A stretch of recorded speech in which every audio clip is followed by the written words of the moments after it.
یعنی ہمارے ہاں اب لوگوں نے غیبت کا نام بدل دیا ہے، اب اس کا نام گپ شپ رکھ لیا ہے۔ اب ہماری گپ شپ یہ ہوتی ہے کہ 2 4 10 بندوں کے بارے میں ہم تبصرہ کریں، یہ کرتا ہے وہ کرتا ہے، بڑا خراب ہو گیا ہے، یہ ہماری گپ شپ ہے۔ اتنا سخت ناپسند کیا غیبت کو، اتنا بدبودار کام بیان کیا کہ فرمایا جس طرح کوئی مردہ بھائی کا گوشت کھائے، وہ اس طرح ہے غیبت کرنے والا کہ مرے ہوئے بھائی کا گوشت کھا رہا۔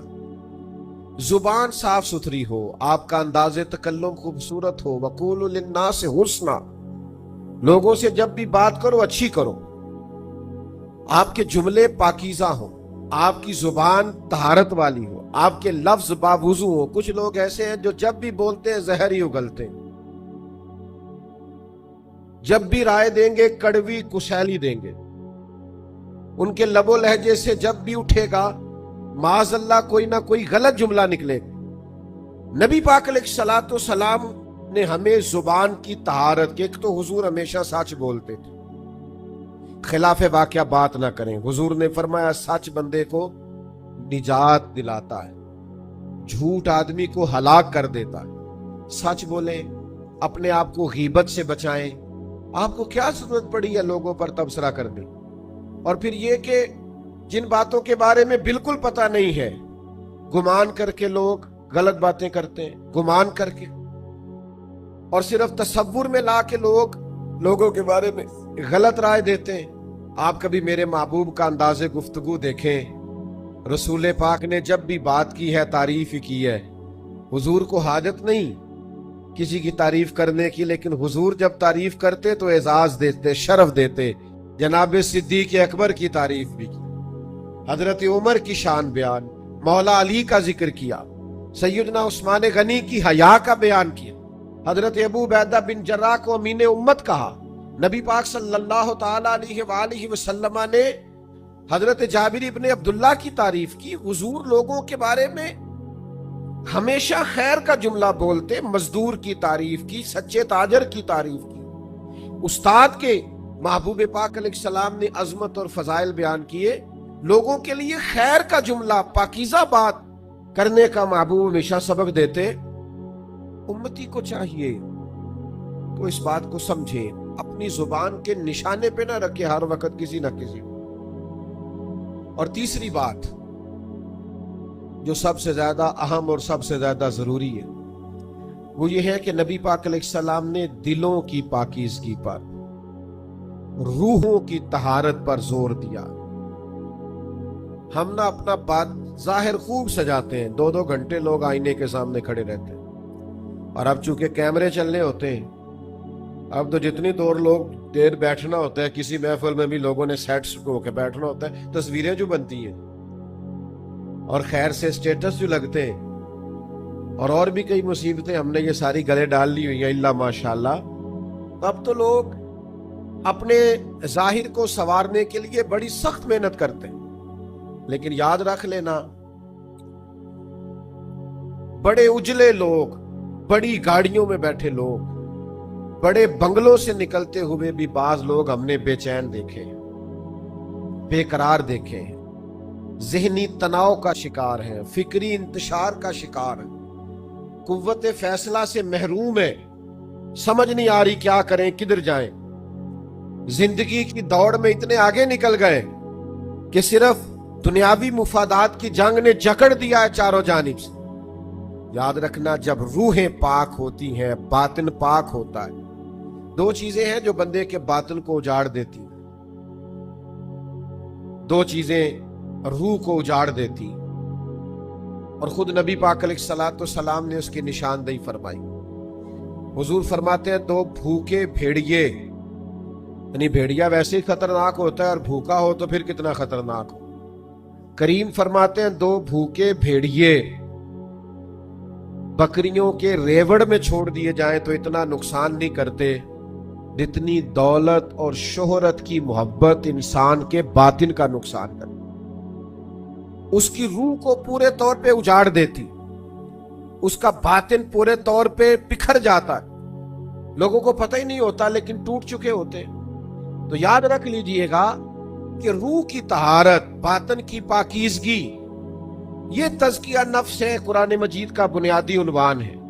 نبی پاک صلی اللہ تعالی علیہ وسلم کے فرائض نبوت میں سے ایک اہم بات کہ حضور نے باطنی طہارت پر زور دیا، اور حضور فرمانے لگے کیوں زور دیا؟ ظاہر ہے ہم سب کا عقیدہ ہے کہ ساری کائنات سو جاتی ہے لیکن اللہ تعالیٰ کو نہ اونگ آتی ہے نہ نیند آتی،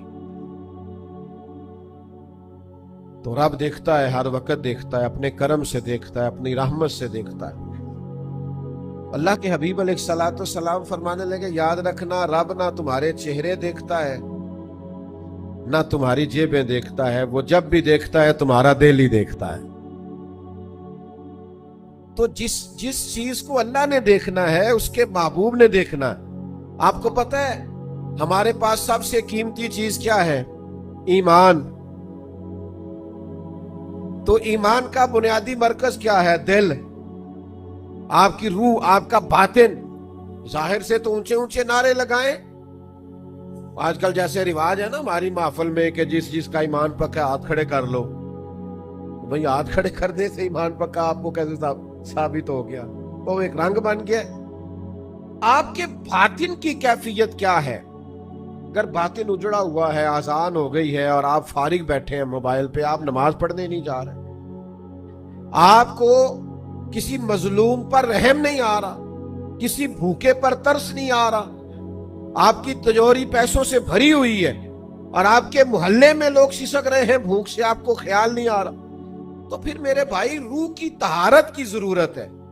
نبی پاک علیہ السلام نے جو کمال کیا ہے وہ یہ ہے کہ حضور نے انسان تعمیر کیے ہیں، انسانیت سازی کی ہے۔ نبی پاک حضور نے انسانوں کی تشکیل کی ہے۔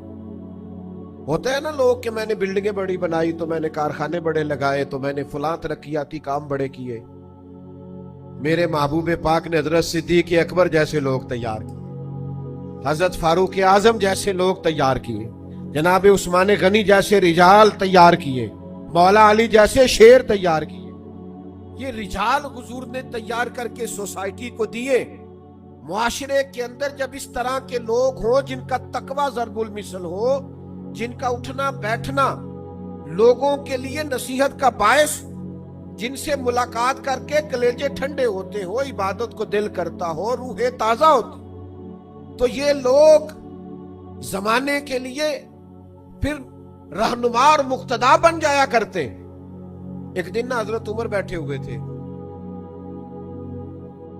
آپ کے ارد گرد چند لوگ بھی بیٹھے تھے، کسی موضوع پر گفتگو ہو رہی تھی، تو لوگ اپنے اپنے جذبات کا اظہار کرنے لگے۔ ایک صاحب نے کہا کہ میرا دل کرتا ہے میرے پاس پہاڑوں کے برابر سونا ہو اور میں اللہ کے راستے میں خیرات کروں۔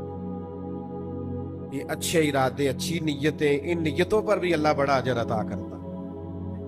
تو ایک شخص نے عرض کیا کہ میرا دل کرتا ہے کہ میرے پاس بے پناہ دولت آئے اور میں شام ہونے سے قبل اللہ کے بندوں میں بانٹ دوں۔ لوگ اپنی اپنی رائے دے رہے تھے کہ مجھے اللہ اس طرح دے تو میں، اور آج بھی اس طرح کے اچھے جذبات والے لوگ معاشرے میں پائے جاتے ہیں۔